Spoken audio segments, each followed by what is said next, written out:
apa tuh perbedaan mendasar antara yang sekarang dengan tahun kemarin. Kalau kemarin istilahnya kan PPDB ya. Betul. Kalau sekarang SPMB.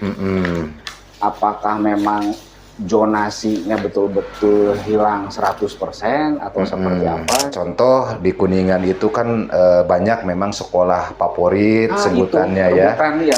Kan sekarang ketentuannya jumlah siswa per kelas itu untuk jenjang SD maksimal 28. Satu kelas. Untuk jenjang SMP segala di kabar militernya. Di Kuningan sekarang rata-rata lama sekolah 7,90. Sebelumnya 7, berapa? 89. 7,89. Betul. Berarti naiknya cuma sedikit ya. Konsepnya kayak gimana sekolah rakyat tuh? Sekolah rakyat itu peruntukannya. Tapi ini konsepnya udah matang belum sih? Udah kayak Koperasi Merah Putih, kayak masih negara rantung gitu. Jangan melebar ke lain-lain Kang ini. Bahasa sekarang itu kan yang lebih sering digunakan calon ini generasi emas 2045 ya, Mas Egi. Generasi Kuningan Mas. Nah, jadi generasi emas ulah ditambah nih Kang Deden. Kan pengennya di sekolah favorit di Kuningan gitu kan. Pengennya di situ, padahal itu udah istilahnya mah udah bersaing ketat lah. Yang sekolah boarding swasta yang terintegrasi dengan pendidikan pesantren yang berasrama lah gitu. Ponpes. Oh. Tambah lagi nih persyaratan yang domisili kakak itu berlaku 1 tahun sebelum dibuka SPMB. Oh, berlakunya 1 tahun. Jadi kalau mau nitip kakak lebih dari setahun lah gitu ya. Kalau bahasa nitip, saya komentar.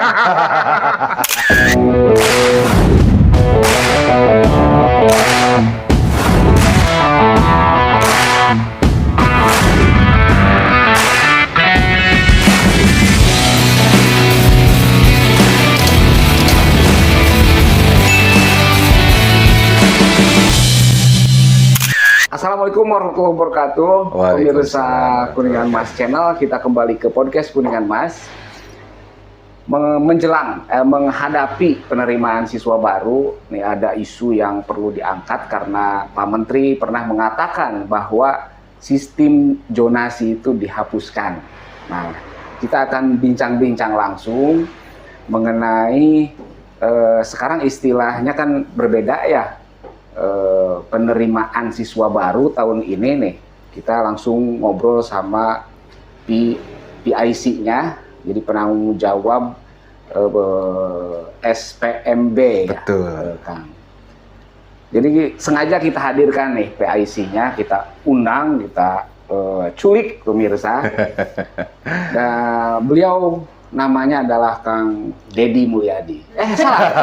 Salah ya. Karena itu ikatnya mirip. Bukan ya berarti ya. Kang Udin Khairuddin ya. Betul sekali. Beliau Kang Deden. Seorang dokter pemirsa. Ini Kang Udin. Siap. Bisa dijelaskan nih Kang Udin mengenai SPMB tahun ini. Terus biar masyarakat juga lebih tahu jelas mengenai penghapusan zonasi itu seperti apa dan dirubah ke seperti apa. Oke, terima kasih Kang Deden. Sebelum saya menjawab, izinkan terlebih dahulu saya ingin menyapa para pemirsa Kuningan Mas Kanal di saluran YouTube. Assalamualaikum warahmatullahi wabarakatuh. Waalaikumsalam. Sampurasun.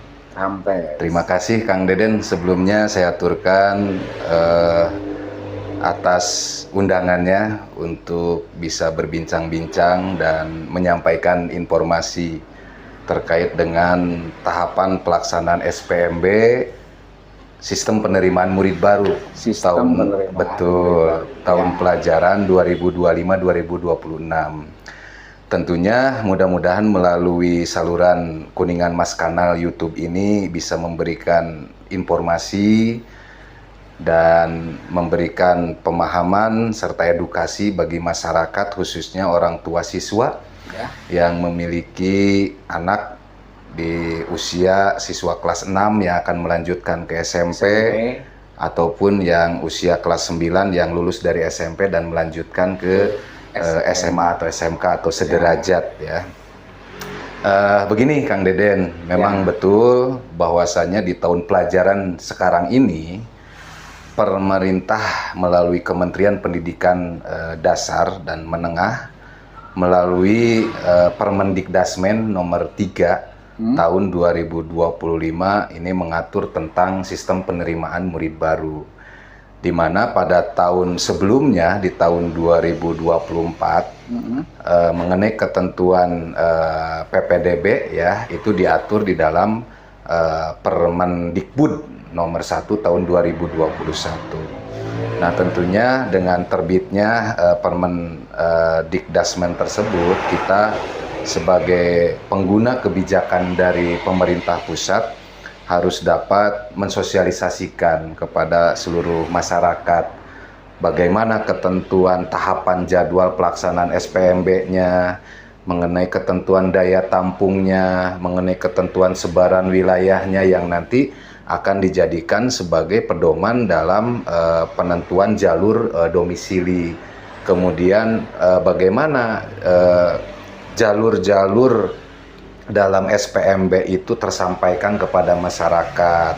Kemudian bagaimana berkas-berkas persyaratan yang harus dipersiapkan oleh orang tua calon murid baru, kemudian bagaimana mekanisme pendaftarannya, pengumumannya, sampai ke pelaksanaan awal masuk sekolah.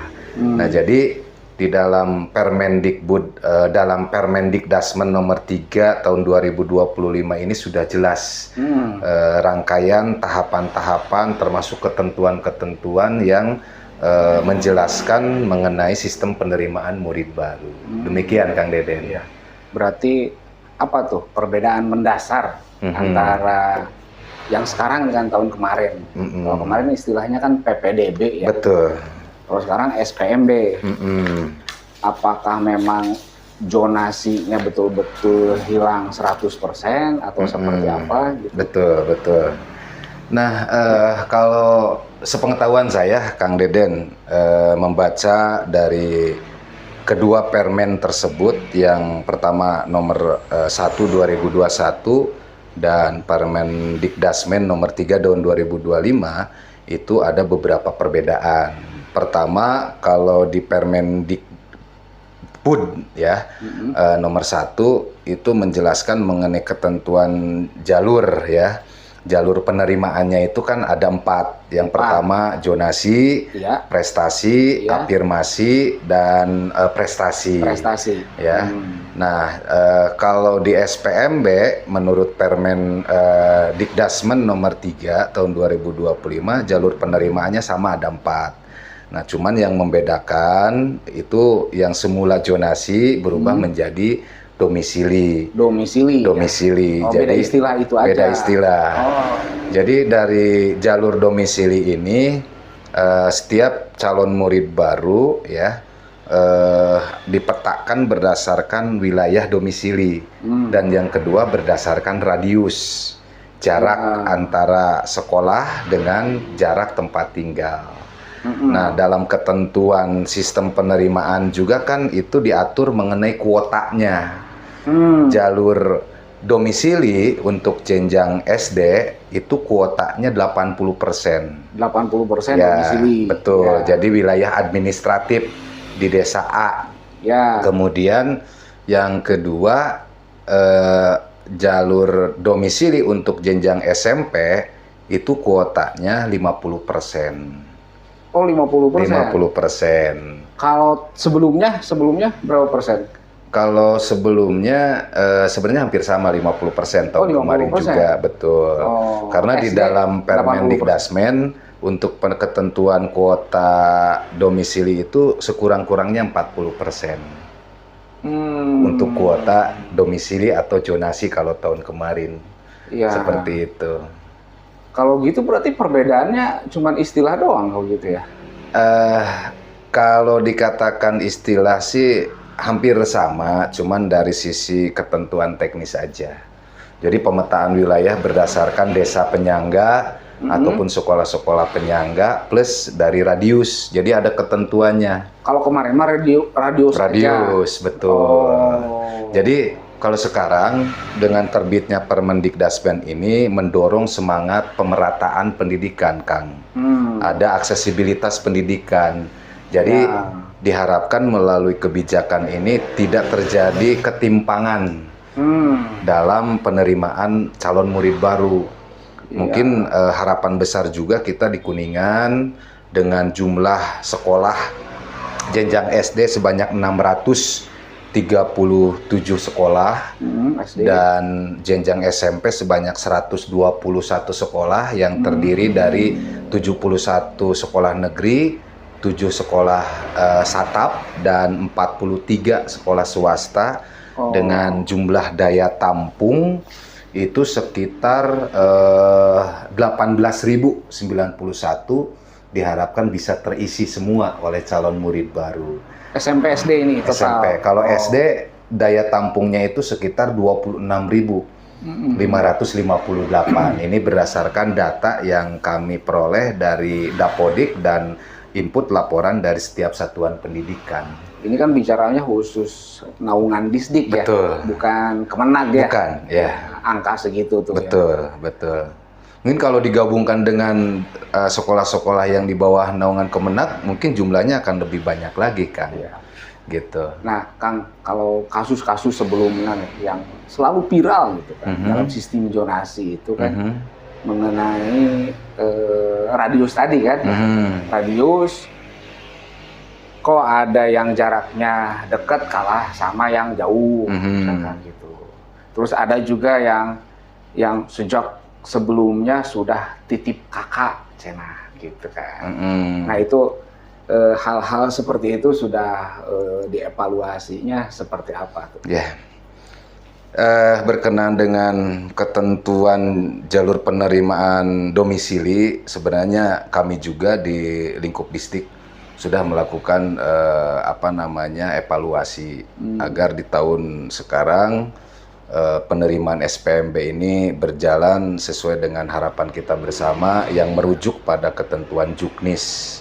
Itu yang pertama. Yang kedua, kalau di SPMB SMP sebenarnya resistensinya cukup rendah, Kang. SMP mah? SMP berbeda dengan jenjang SMA SMK lah ya.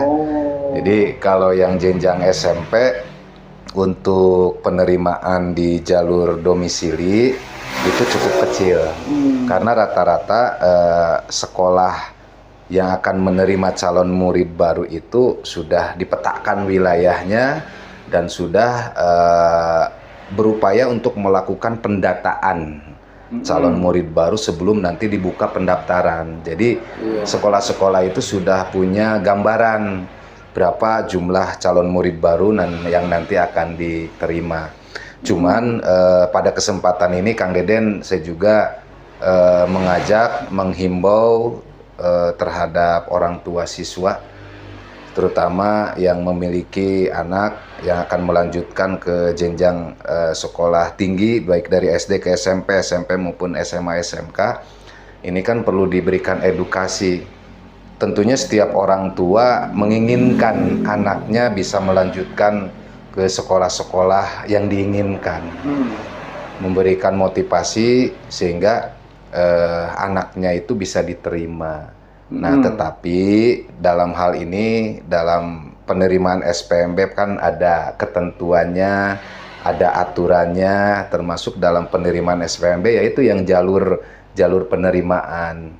Nah, sehingga contoh di Kuningan itu kan banyak memang sekolah favorit sebutannya itu, rebutan, sekolah berprestasi, sekolah unggulan yang punya brand prestasi mungkin ya, sehingga hal ini memberikan daya minat bagi orang tua termasuk bagi anaknya sendiri untuk bisa daftar dan diterima di sekolah tersebut. Nah, tentunya di satuan pendidikan tersebut kan dalam pelaksanaannya merujuk pada Juknis tersebut. Yang kedua, pastinya dalam setiap pengumuman dari hasil tahapan seleksi SPMB pasti ada yang diterima ataupun yang tidak diterima. Nah, tentunya yang tidak diterima jangan berkecil hati ya, harus legowo dan tentunya bisa daftar ke pilihan kedua ke sekolah yang dituju. Sehingga Kang Deden, kita berharap bahwa di SPMB sekarang ingin membangun kesadaran semangat bersama. Selain tadi semangat pemerataan pendidikan, sekolah-sekolah terpencil di pelosok desa itu bisa menerima calon-calon murid dari siswa di sekitar wilayah sekolah tersebut, sehingga pemerataan di sini selain di wilayah kota daya tampung terpenuhi, di wilayah perdesaan pun ataupun yang terpencil pun sama terisi gitu. Yang terpenting kan semangat pendidikannya sama gitu. Yang kedua, ini yang perlu penguatan kembali ya, bahwasanya setiap tahapan SPMB, terutama orang tua siswa ya, ketika tidak sesuai dengan apa yang jadi keinginannya, harapannya, tentunya kan tetap harus mensupport, mendukung anak-anaknya agar tetap dapat melanjutkan ke sekolah walaupun sebelumnya tidak dapat diterima gitu. Tapi kan terkadang orang tuanya juga kan merasa gini, sebagai orang tua ketika anaknya tidak lulus di sekolah yang diinginkan, kalau memang prosesnya dianggap transparan, jujur, betul, itu pasti mungkin langsung menerima. Ini masalahnya banyak juga yang merasa kok dia mah keterima, kok anak saya mah enggak. Padahal anak saya tuh prestasinya ini betul. gitu kan. Nah, jadi bisa dijelaskan gini, seandainya ada satu murid dari pelosok misalkan ya, ingin daftar ke sekolah favorit, tentunya kan dari jalur domisili mah nggak dapat nih. Nggak mungkin ya. Nggak mungkin, karena kuota 50% gitu ya. Tapi kuota yang 50 sisanya itu 50% bisa dijelaskan nih. Ya. Apa aja yang sisa 50% itu? Nah, ya. Jadi masih ada 3 jalur lagi tuh, Kang Deden. Contoh jalur prestasi itu kuotanya 25%. 25%. Ya, jalur prestasi juga dibagi 2. Prestasi akademik dan non akademik. Berarti 25% bagi 2. Ya. 12,5-an. Itu kembali ke kebijakan Satdik. Jadi kalau seandainya jumlah pendaftar untuk jalur prestasi banyak yang mengikutinya dari kategori akademik, contoh dari nilai rapot, peringkat akademiknya, ya ranking 1, 2, 3, dan itu diambil dari nilai rapot selama 5 semester sebelumnya. 5 semester. Ya, betul. Nah, kemudian kalau yang jalur non-akademik itu kan dari capaian prestasi calon murid baru dari hasil sains, kemudian di cabang olahraga, dan itu skill harus dibuktikan dengan sertifikat dan harus dilegalisir untuk keabsahannya. Kalau lomba-lomba itu juara apa misalnya juara itu kan ada ketentuan perjenjang. Kalau dia si calon murid baru itu pernah mendapat juara 1 di kategori cabang olahraga, contoh kan setiap tahun kita rutin menyelenggarakan ajang talenta, bakat dan minat, yang itu program pemerintah pusat langsung. Contoh O2SN, FLS 3N ya. Nah, itu bisa berlaku digunakan sebagai syarat. Berarti akademik masuknya? Non-akademik. Oh, non ya? Non-akademik. Oh. Gitu. Akademik mah khusus rapot aja. Betul, itu ya? Dari aspek kemampuan pengetahuannya. 5 semester itu ya? Betul. Itu berlaku SD, SMP? Enggak, kalau di SD tidak dibuka jalur prestasi. Hanya SMP.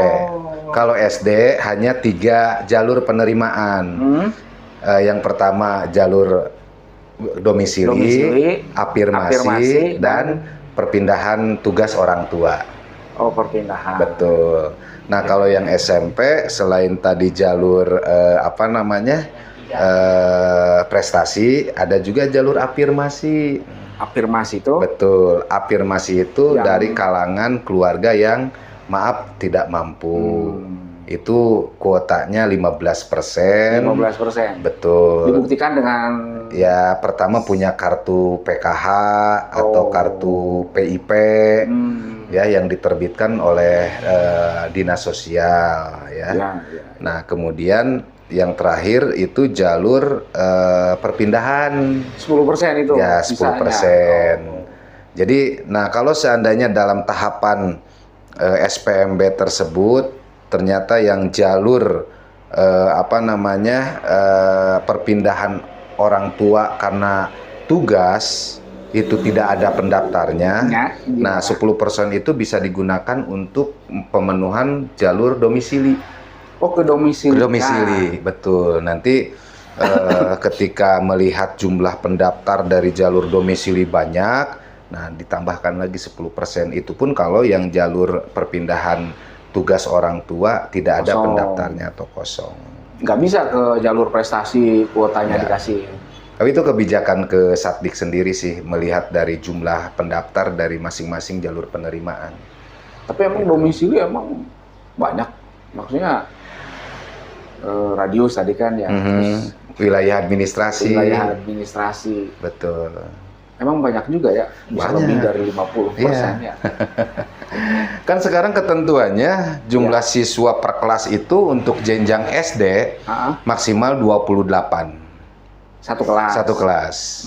Untuk jenjang SMP itu maksimal 32 siswa per kelas maksimal. Per sekolahnya berapa kelas? Itu maksimal jumlahnya 11 kelas. SMP. SD? Kalau SD mah paling banyak 2 kelas. Ya, betul. Atau 3 kelas lah. Nah, jadi persoalan di lapangan nih Kang. Contoh untuk SPMB SD. Kemarin saya juga mendapatkan informasi bahwa SD di satu desa itu ada 2 SD negeri. Ternyata setelah pendataan calon murid baru, jumlah calon murid baru itu dari setiap sekolah lebih dari kapasitas. Lebih dari 28. Sedangkan ini kan terintegrasi dengan Dapodik. Nah, dalam hal ini saya juga kan mengkonsultasikan ke PIC SPMB Jawa Barat gitu. Jadi tetap dalam hal ini kita juga harus mengakomodir calon murid baru dalam satu wilayah administratif agar mereka tetap bisa diterima di sekolah tersebut yang lokasinya lebih dekat. Gitu. Terus ini Kang, ngopi dulu Kang, ngopi. Ya, boleh ditampi, ya? Bener. Ditampi. Bismillah.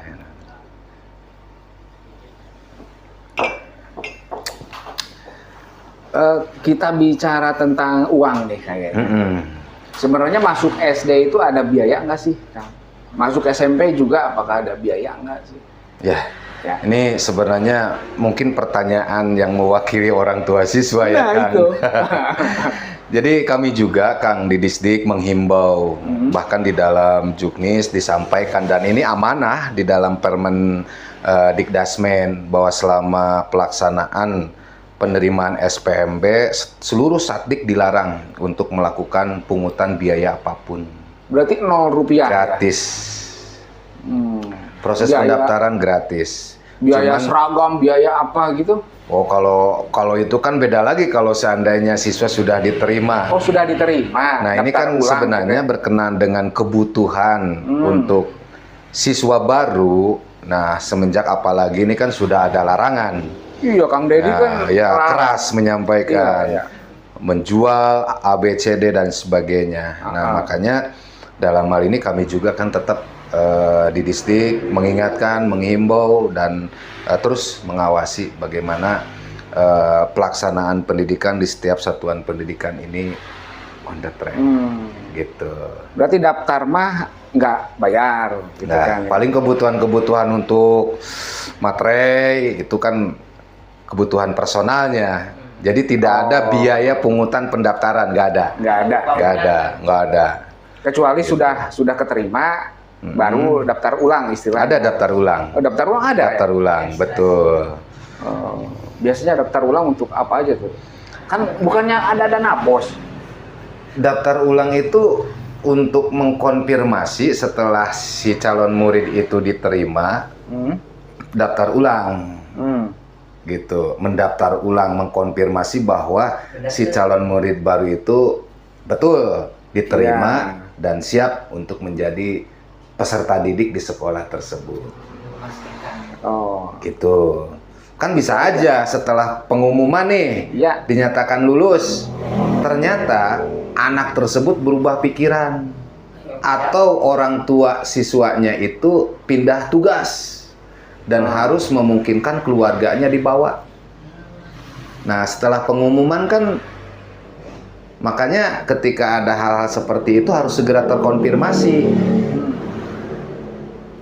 berarti ada daftar ulang ya? Ada daftar ulang. Dan itu dibolehkan? Dibolehkan. Oh. Gitu. Untuk tahapan daftar ulang itu dilaksanakan pada tanggal 78 Juli.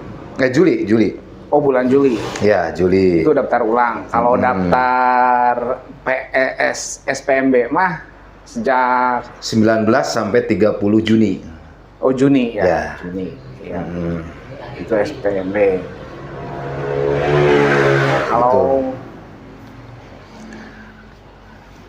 iya kan, orang tua kan sering nanya itu ya. Betul.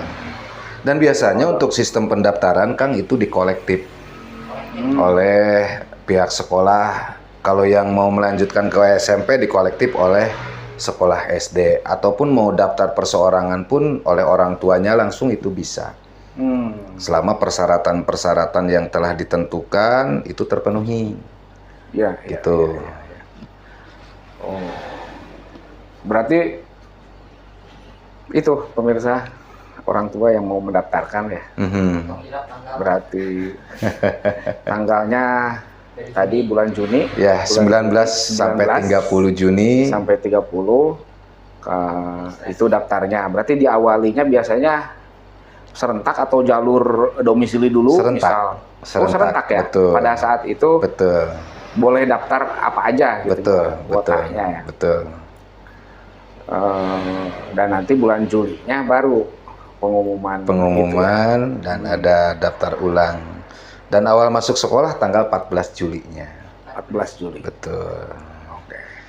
Nah ini Kang Deden, jadi kita juga berupayalah untuk mengevaluasi teknis pendaftaran. Ini masyarakat juga harus tahu. Kalau di SMA, SMK, proses pendaftaran itu kan dilaksanakan secara daring. Ya kan? Dilakukan oleh calon murid baru, mereka dibekali dengan akun untuk bisa mengakses pendaftaran melalui jasa saluran daring.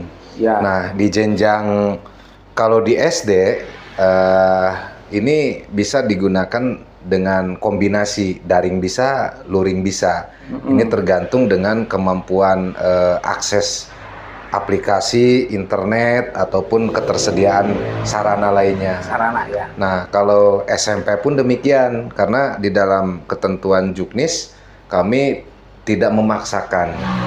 Karena setiap satuan pendidikan kan punya kemampuan yang berbeda-beda. Contoh di daerah terpencil lah, gitu. Memang kalau pendaftaran secara daring itu lebih efektif, efisien dari sisi waktu, tenaga, dan lain sebagainya. Sehingga tidak sedikit sih banyak satuan pendidikan yang secara teknis dalam sistem penerimaan SPMB ini menggunakan secara daring. Jadi calon murid baru tinggal mengisi form yang sudah disediakan, ada yang menggunakan aplikasi berupa website, ada yang menggunakan berupa Google Form. Nah, tinggal nanti ketika itu saat dibuka pendaftaran, seluruh calon murid baru itu menyerahkan berkasnya, persyaratannya untuk validasi dan verifikasi. Ya. Nah, jadi betul Kang Deden, dalam hal ini perlu ada prinsip transparansi, objektivitas, keadilan, dan keterbukaan dalam hal memberikan informasi. Nah, dalam hal ini Distrik mendukung Kang Deden, berharap agar setiap satuan pendidikan yang saat ini sudah membuka layanan untuk SPMB berharap bisa memberikan layanan yang terbaik bagi orang tua siswa yang akan mendaftarkan anak-anaknya ataupun diwakilkan dari pihak sekolah yang dikolektif. Terus transparan dalam hal ini dalam mempublikasikan informasi terutama dalam hal pengumuman. Nah, jadi ini untuk termasuk mendorong untuk membuka kanal pengaduan. Nanti tiap sekolah buka? Ada. Jadi berharap gini Kang Deden, setiap Satik itu kan ada sekretariatnya, ada panitianya. Nah, ketika ada orang tua yang tidak merasa puas dengan hasil keputusan pengumuman SPMB, nah itu kan bisa menyampaikan pengaduan ke panitia, itu bisa mengkonfirmasi ataupun bisa menyampaikan informasi terkait dengan hasil pengumumannya. Nah, sehingga dalam hal ini panitia berharap kan bisa memberikan penjelasan-penjelasan dan tanggapannya, jawabannya gitu. Jadi sebelum menyampaikan laporan ke Disdik, minimal ya mengkonfirmasi dulu lah ke pihak sekolah. Kalaupun memang tanggapannya, jawabannya kurang memuaskan, nah baru sampaikanlah pengaduan itu. Kami juga di Disdik nanti akan membuka kanal juga. Gitu. Biar terang benderang ya. Betul. Kayak Kang Deddy Mulyadi mau ambek gitu ya. Kayak kepala dinasnya kabarakeun kan ya. Sagala dikabarakeun gitu barak militernya. Sebenarnya bahasanya bukan barak. Apa? Bukan. Jadi lebih pada penguatan pendidikan karakter. Gitu. Di ASM sok sama PNS kan juga pelatihan karena juga barak. Ya, kayak gitu. Itu penguatan kepemimpinan retret, betul. Menurut ayatnya di jajaran perangkat desa. Itu nanti ngangkat tema yang lain ya, Kang Deden. Tema khusus lah. Tema khusus. Jadi berkenaan dengan barak militer itu, pelatihan, pendidikan karakter. Betul. Cuman ingat lagi sama Kang Deddy Mulyadi, targetnya itu kan wajar Dikdas ya. Wajar 12 tahun. 12 tahun kan. Itu bisa mencapai target nggak? Di Kuningan nih contoh. Di Kuningan sekarang rata-rata lama sekolah 7,90. 7,90. Ya, kalau dirata-ratakan Kelas anak 1 usia SMP. kelas 8 lah. Iya, kelas 8 kalau diakumulatif dibulatkan. dibulatkan. Dibulatkan kelas 8. 8. Ya. Ya kan masih jauh tuh dari 12. Kalau dirasionalisasi dibandingkan dengan target 12 tahun ya ini jelas sangat jauh. Intervalnya aja kan di angka 4 grade usia. Iya, Dan itu bukan tugas yang mudah untuk bisa mengejar. Iya, tidak mudah. RLS di angka. Perasaan RLS dari dulu segitu aja gitu ya. Ada peningkatan. Kalau segitu aja sih nggak ada peningkatan, cuman angka peningkatannya itu belum signifikan. Nah, ini nyambung Kang Deden ini. Kalau berbicara tentang RLS, ada korelasinya juga dengan SPMB. Boleh SPMB ya, saya spill nih, boleh ya? Mangga. Jadi, Kang Deden, SPMB itu kan sebagai salah satu bagian dari proses siklus keberlanjutan. Peserta didik yang lulus dari SD melanjutkan ke jenjang SMP atau sederajat. Yang lulusan SMP, MTS bisa melanjutkan lagi ke sekolah jenjang berikutnya. Nah, termasuk yang anak usia PAUD, yang usia antara 4 sampai 6 tahun, diharapkan ya mereka juga bisa mengikuti pendidikan non formal ataupun formal di jenjang TK ya atau PAUD ya. Nah, Kuningan saat ini berada di angka 7,90 untuk angka rata-rata lama sekolah. Sebelumnya 7, berapa? 89. 7,89. Betul. Berarti naiknya 1%. cuma sedikit ya. Itu semenjak tahun kapan naiknya? Kemarin 2024. Oh, naik 2024. Ya. Nah, sehingga untuk bisa mewujudkan angka RLS ini meningkat, ini kan perlu ada kolaborasi, semangat gotong royong dari berbagai lintas sektor, termasuk adalah masyarakat juga. orang tua. Ya, ya, ya. Nah, beberapa waktu yang lalu saya sudah meminta kepada para wakasek kurikulum SMP, khusus jenjang SMP nih, agar mereka melakukan pendataan bagi kelas 9 yang akan melanjutkan ke jenjang SMA SMK. Ya, ya, ya. Sehingga kita udah punya data, ini berapa anak yang kemungkinan tidak akan melanjutkan. Oh, pendataan itu maksudnya itu? Iya, harus berbasis data, Kang Deden. Ya. Sehingga nanti ketika sudah ada data, ini perlu ada treatment, pendekatan, baik terhadap anaknya maupun terhadap orang tuanya. Apa alasannya, kenapa tidak mau melanjutkan? Apakah karena faktor ekonominya, apa karena faktor motivasi belajarnya, atau faktor ingin bekerja keluar daerah, atau mungkin ingin jeda 1 tahun istirahat dulu. Nah, kita kan perlu mengumpulkan data dan informasi dari si anak tersebut. Bagus tuh. Oh iya, kalau betul dilaksanakan nanti. Insya Allah, udah ini bertahap ya. Jadi ini sebagai bagian daripada kita mendorong dan meningkatkan kesadaran masyarakat tentang pentingnya pendidikan, Kang. Iya, iya. Jadi anak-anak yang sudah lulus SMP berharap orang tua juga turut andil memberikan motivasi kepada anak-anaknya untuk melanjutkan ke jenjang yang lebih tinggi. Kemudian yang SMA SMK pun demikian. Karena saat ini dari data dashboard yang saya ketahui, RRS itu kan dipengaruhi oleh 3 hal, Kang. Nah, pertama ATS. ATS. Do you know what is akronim ATS? ITS. ATS. Bukan, anak tidak sekolah. Anak tidak sekolah. Ya, anak tidak sekolah. ATS. Itu dipengaruhi oleh pertama adalah drop out, DO. Jadi anak yang udah masuk sekolah kemudian mengundurkan diri, memilih bekerja, memilih menikah, memilih main, memilih bla bla bla bla. Itu yang kedua. 1, DO. Oh, ATS tuh ya, DO. DO. Yang kedua LTM. Do you know? LTM. Bukan. Lulus tidak melanjutkan. Nah ini. Lulus dari SD tidak melanjutkan ke SMP. Lulus dari SMP tidak melanjutkan ke SMA. Lulus SMA SMK tidak melanjutkan ke perguruan tinggi. Nah ini yang sekarang kita dorong, LTM. Lulus geng syukur lah gitu. Tapi sekarang didorong LTM ke LM, lulus dan melanjutkan.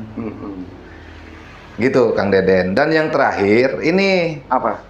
Yang sama sekali tidak mengenyam pendidikan. Dari tidak SD. Sekolah sama sekali. Dan itu rata-rata datanya dari masyarakat orang tua yang udah di atas 50 tahun ke atas. Padahal kan sekolah teh gratis ya. Ya itu gini, perjalanan kehidupan dulu mah kan SR, Kang. Berbeda dengan perjalanan pendidikan sekarang. Itu seusia orang tua kita yang usianya 55-60 tahun ke atas. Gak kan maksudnya kita konteksnya itu kan SPMB sekarang kan?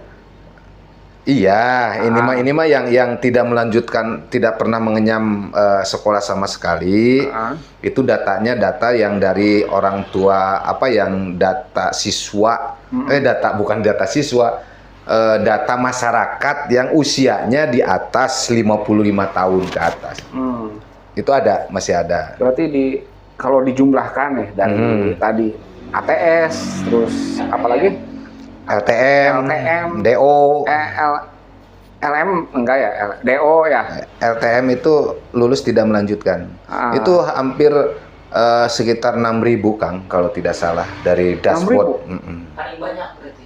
Enggak juga. Kalau dari peringkat Jawa Barat, ya Kuningan masih di angka middle sih, tengah-tengah peringkatnya, gitu.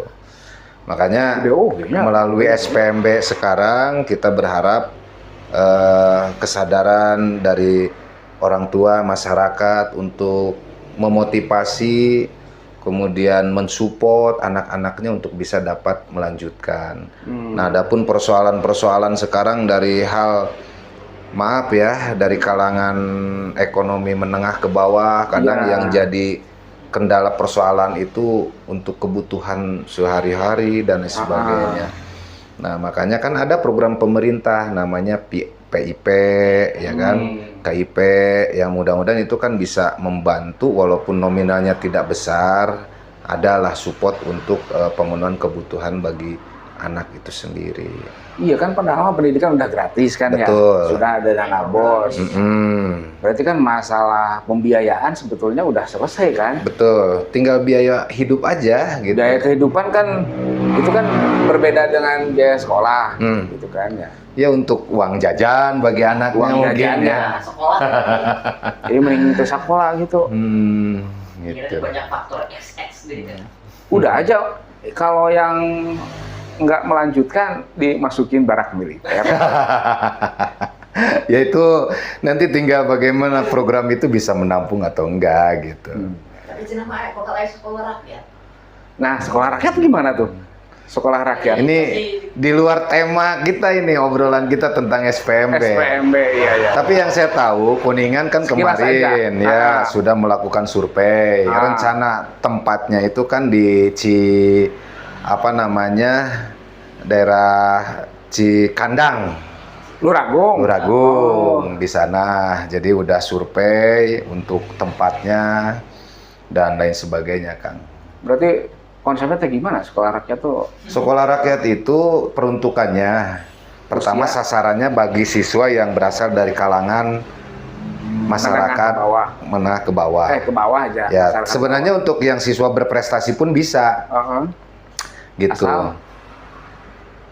Asal bisa daftar aja, berprestasi, bisa melanjutkan ke sekolah rakyat. Jadi kalau sekolah rakyat itu terintegrasi, Kang, asrama, tempat pembelajaran, sarana olahraga, sarana ibadah, kayak boarding school. Kayak pondok berarti. Kayak boarding school aja. Jadi kegiatan pembelajaran, olahraga, beribadah, si anak itu ditampung di asrama itu. Kuotanya? Kalau sampai ke sana saya belum tahu. Ya? Belum ya. Betul. Tapi ini konsepnya udah matang belum sih? Udah kayak koperasi merah putih, kayak masih negara rantung gitu. Jangan melebar ke lain-lain, Kang, ini. Kalau programnya menggantung masuk barak militer aja gitu. Aduh. Tapi ini, Kang, kalau pendidikan karakter kewiraan, ini saya sedikit spill lah. Ini harus disupport sebenarnya. Dan baru satu-satunya kebijakan Gubernur Jawa Barat dalam upaya meminimalisir pencegahan kenakalan remaja di kalangan peserta didik, Kang, yang berperilaku tidak baik. Tawuran, bullying. Kemarin ada yang dibacok kan ya. Iya. Ada yang tawuran di sana kan di Setianegara. Ya itu kan salah satu contoh fakta ya. Tidak hanya di Kuningan saja, termasuk di beberapa daerah yang lain juga. Nah, sehingga program ini kalau berkesinambungan, berharap kan tidak hanya memberikan pendidikan karakter bagi siswa yang bermasalah aja, termasuk bagi siswa-siswa yang berprestasi, punya keinginan untuk meningkatkan kompetensi kepemimpinannya, bela negaranya, bisa itu nanti diikutsertakan, kan. Jadi ini program yang memang sampai saat ini di dunia maya maupun di kalangan-kalangan elit jadi bahan pembicaraan kebijakan Pak Gubernur kita. Selama ini tujuannya baik, teknisnya, supportnya dan sebagainya untuk peningkatan mutu pendidikan, terutama dalam penguatan pendidikan karakter anak. Kondisi saat sekarang dengan yang lalu berbeda, Kang. Pergeseran perubahan perilaku anak. Walaupun ada istilah adaptif, menyesuaikan zaman. Iya. Tapi tidak meninggalkan akar dan nilai-nilai budaya kearifan lokal. Iya. Gitu, Kang. Tapi kan gini, saya mungkin akan bicara yang agak ini, tapi masih nyambung sih ke rata-rata lama sekolah itu kan nyambungnya. Beberapa di antaranya yang membuat itu kan tadi ATS dan lain sebagainya. Jadi motivasi untuk melanjutkan pendidikan itu berkurang. Betul. Nah, mungkin enggak salah satunya itu akibat dari faktor guru. Jadi tidak melulu menyalahkan murid dan siswa. Misalkan guru sering bolos ngajarna, terus mere tugas wae, sehingga membuat anak teh atau orang tua tidak kurang percaya ke lembaga pendidikan. Ya. Percuma lah sekolah ge, tugas be, rapat be, misalnya gitu. Nah itu kan perlu di Evaluasi atau apakah betul di Kuningan seperti itu, gitu kan? itu perlu ada pendalaman lapangan itu. Ya. Tapi gini Kang, saya coba untuk menyampaikan hal-hal yang saya ketahui aja lah. Faktor keberhasilan pendidikan bagi anak itu dipengaruhi oleh pertama sekitar 60% pendidikan karakter anak. 60%. Bukan 60 lah, 50% lah ya. 50%. Ini saya sampaikan. 40% karakter siswa Ya. dipengaruhi juga, ini penentu prestasi siswa. 30% dipengaruhi oleh guru. 30%. 30%. Pengaruhnya. 7% itu oleh sekolah, Oh beda ya? lingkungan. Lingkungan sekolah Nah. 7%. 7% rumah, keluarga. Ya. Dan 7% teman sejawat. Nah ini saya mengutipnya Masih lebihannya banyak tuh. 7. 30. Ini 49 yang karakter siswa. Oh dari siswanya. Ya. Oh. Jadi interpersonality-nya dari internal si peserta didiknya. Nah, ini penentu prestasi dari persentase pengaruh karakternya, gurunya, lingkungan keluarganya, sekolahnya, dan teman sejawat. Ini saya ngutip dari research Profesor John Hattie from University Auckland. Gitu. Ini berbasis Itu data. Dari mana? Kerucuk mana? Ini nih, saya perlihatkan nih. Ya. Oke, ya. Oh, gedenya dari sekolah 7, rumah, teman sejawat, guru 30%. Jadi dominannya dari siswanya itu sendiri. Betul. Motivasi intrinsik. Intrinsik Nah, yang lainnya mah hanya pengaruhnya doang. Ya. pengaruhnya. Yang mempengaruhi. Tapi- Variabel yang mempengaruhi. Tapi si orang tersebut bisa kalah sama yang 30%. Guru kan? Karena kan yang namanya juga anak-anak kan. Ya. Anak-anak itu masih istilah nama kuliahnya masih mencari jati diri kan, Betul. apalagi masih anak-anak. Ya kalau menurut saya berarti kan faktor guru itu memang sangat dominan. Tapi harus diingat Kang, pendidikan Ya. itu kan ada 3 jenis. Pendidikan formal, Ya. pendidikan informal, dan non-formal. Formal. Ya. Sekolah sebagai lembaga penyelenggara pendidikan itu terbatas Ya. dengan interval waktu, ya kan? Ya. Jam 7 sampai jam setengah 2. Setengah 2. Ya. Sehingga proses pembelajaran pendidikannya dilaksanakan pada siang hari. Ya. Ada juga pendidikan di keluarga, informal. Itu kan peran orang tua, Kang. Iya, orang tua. Ya. Membimbing, mengawasi, mendidik. Cuman pengaruhnya 7%. Ya ini dari hasil data riset ini. Ya. Pengaruh terhadap prestasi si siswa. Ya. Prestasi siswa. Nah, kalau pendidikan di sekolah kaitannya dengan kompetensi guru itu kan ada 4 kan. Profesional, pedagogik, kepribadian, dan sosial. Kalau yang korelasinya dengan proses pembelajaran itu kan di pedagogik. Plus profesional. Ya. Nah, termasuk keteladanan juga kan di aspek kepribadian. Ya. Nah, makanya kenapa Disdik melalui inovasi Pakadi sekarang untuk meningkatkan kompetensi kepribadian nih, mutu-mutu lainnya, termasuk akhlak guru, Sekarang kan udah berjalan, ada program rumah guru.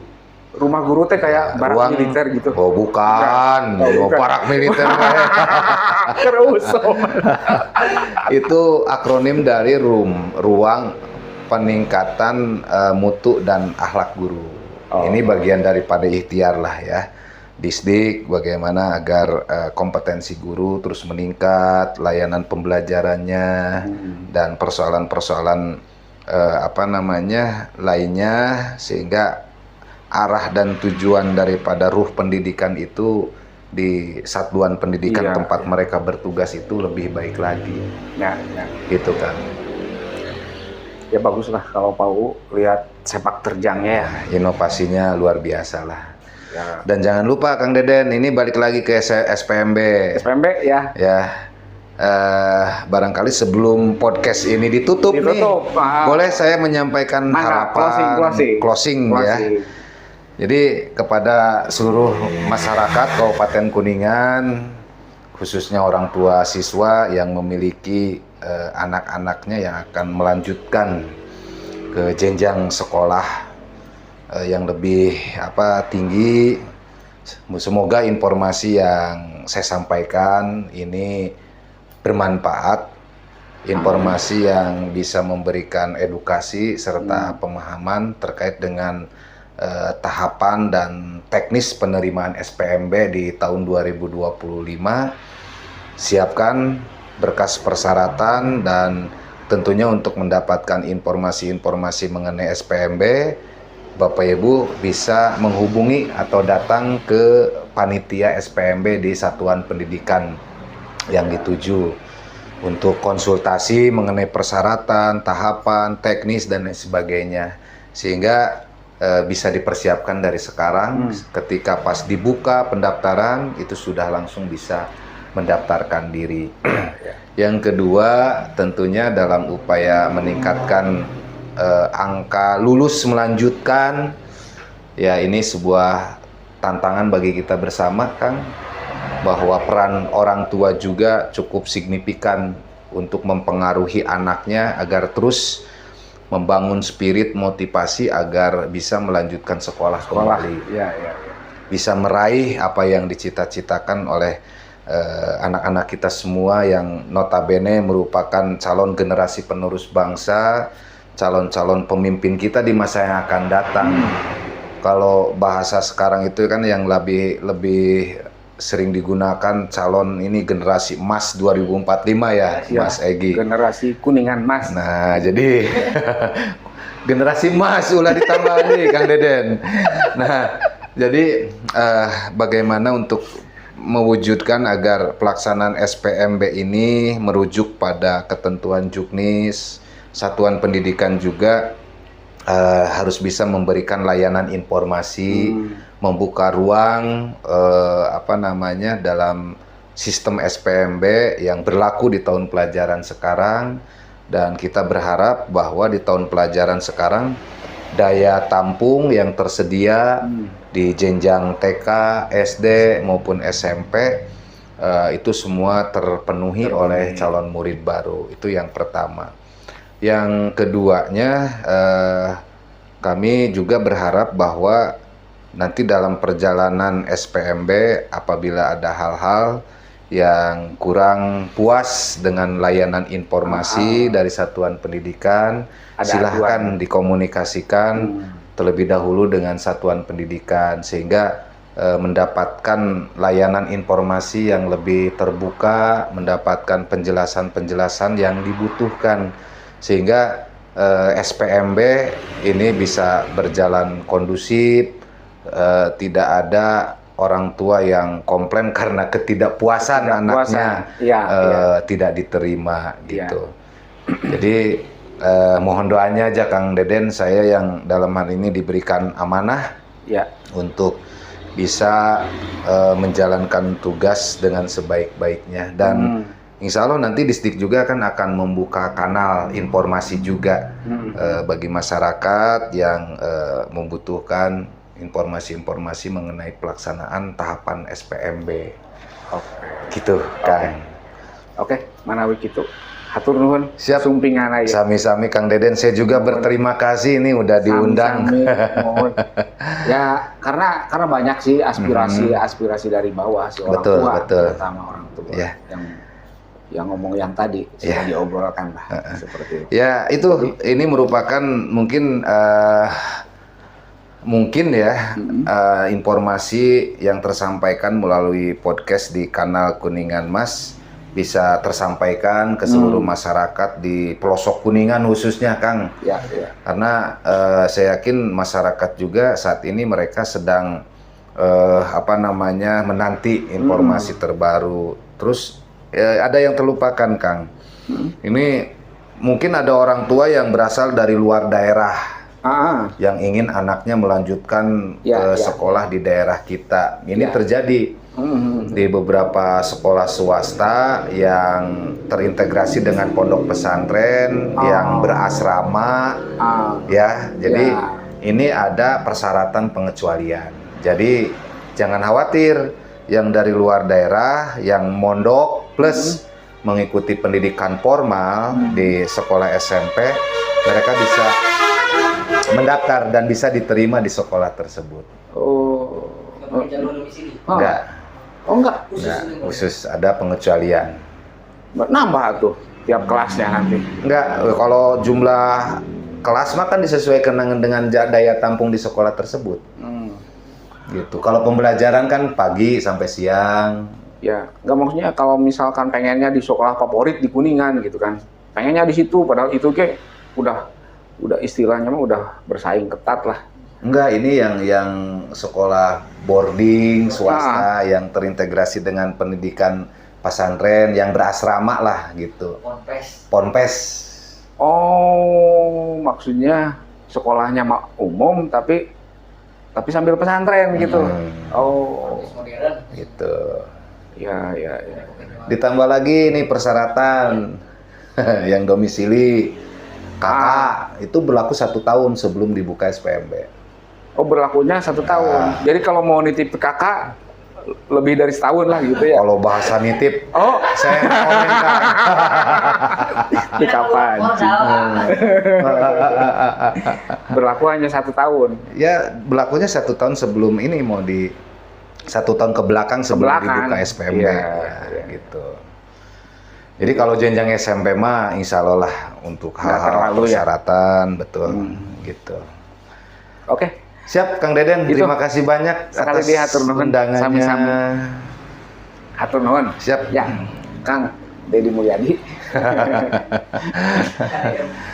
Sebetulnya masih banyak yang perlu dibicarakan ya, Kang. Ya, siap. Cuman memang waktunya. Siap. Kan tadi juga kan sekilas tentang pendidikan karakter yang para militer itu bagaimana, sekolah rakyat, kemudian apalagi tuh. Banyak lah. Pagiku cerahku. Next time. Nantilah. Siap. Kita rutinkan aja ya podcastnya. Saya udah nyiapkan instrumen untuk mengumpulkan informasi dan tanggapan dari orang tua siswa, dari orang dari guru dan dari kepala sekolah terkait dengan pelaksanaan kegiatan Pagiku Cerahku. Jadi kegiatan ini bukan hanya kegiatan rutinitas saja, tapi ada instrumen yang mengukur melalui indikator-indikator yang sudah ditetapkan. Jadi bukan hanya ini berbasis ilmiah, berbasis sumber-sumbernya dari hasil monitoring dan pernyataan-pernyataan dari unsur-unsur tersebut, Kang. Next time lah, saya siap. Mantap, siap. Siap gitu, pemirsa, untuk obrolan kita kali ini mengenai penerimaan murid baru. Betul. Terima kasih atensinya, nanti kita lanjut di podcast berikutnya. Wassalamualaikum warahmatullahi wabarakatuh. Waalaikumsalam warahmatullahi wabarakatuh. Atur nuhun, Kang. Sami-sami. Ya.